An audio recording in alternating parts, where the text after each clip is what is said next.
नमस्कार। तो इन्वेस्टर्स जो भी हमारे पास म्यूचुअल फंड्स के होते हैं उनके मन में हमेशा एक ना एक सवाल जरूर आता है कि वो यहाँ पे एसआईपी इन्वेस्ट करें या फिर यहाँ पे लम सम इन्वेस्ट करें। तो जैसे कि मैंने इस पूरी वीडियो में इसी से रिलेटेड वीडियो बनाने वाली हूँ।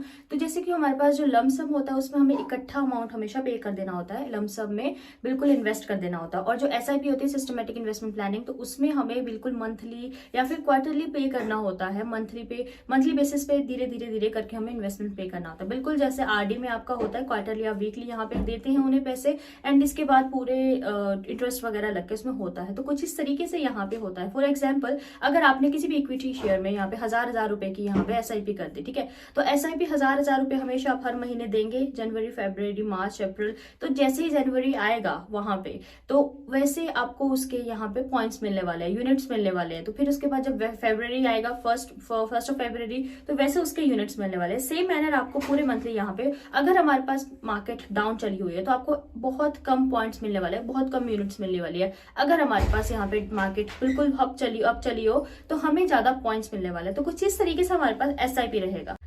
तो मैंने आपको एसआईपी के बारे में तो बता दिया। तो लमसम होता है हमारे पास, इसमें हमें इकट्ठे ही पैसे जमा करने पड़ते हैं, बिल्कुल इकट्ठे हमें किसी भी मेन में करना पड़ता है। लेकिन लमसम में कभी कभी रिस्की हो जाता है, इसके लिए आपको पूरी स्टॉक मार्केट की बिल्कुल नॉलेज होनी जरूरी है। तो लमसम में थोड़ा सा कभी कभी एसआईपी से रिस्की रह जाता है। जैसे कि एसआईपी में हमें मंथली बिल्कुल करना पड़ता है यहाँ पे इन्वेस्ट, और ये बिल्कुल ऑटो डेबिट है, मतलब ऑटोमेटिकली आप अकाउंट से यहाँ पे कट जाती है हमारी एसआईपी। बट जो इन्वेस्टमेंट जो हमारे पास लमसम है उसमें हमें डायरेक्ट एक ही बार में सारे इन्वेस्टमेंट करने पड़ते हैं। तो मैटर नहीं करता कि आपका आगे पीछे जो मार्केट होती रहती है तो उसमें उसका भी यहाँ पे पड़ेगा, उस पर इफेक्ट पड़ेगा। तो कुछ इस तरीके से हमारे पास लमसम रहेगा। एंड एसआईपी में अगर आपको यहाँ पे इन्वेस्ट करना है तो आपको महीने में कुछ ना कुछ पैसे जो कि आपके स्पेसिफिक म्यूचुअल फंड में आपने चूज किया है वो ऑटो डेबिट होते रहेंगे। तो आपको वो अपने बैंक में बचा के रखने पड़ेंगे हमेशा। तो गाइस इसीलिए लोग आरडी करते हैं, क्योंकि आरडी में आपको यहाँ पे मंथली सेविंग्स हो रही है आपकी, और यहाँ पे आपको चाहे कम रिटर्न मिल रहा है बट आपकी सेविंग्स तो हो रही है, इसमें कोई रिस्क ज्यादा तो नहीं है,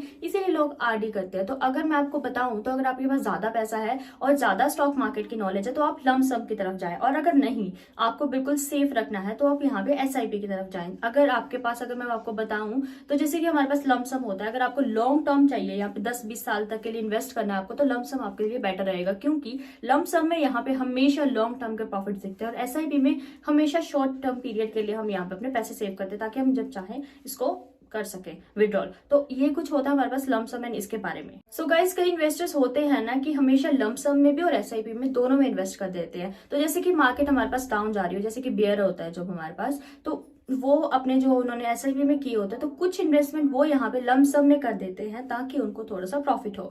तो कभी कभी दोनों चीजों में कर देते हैं हमारे पास मार्केट में।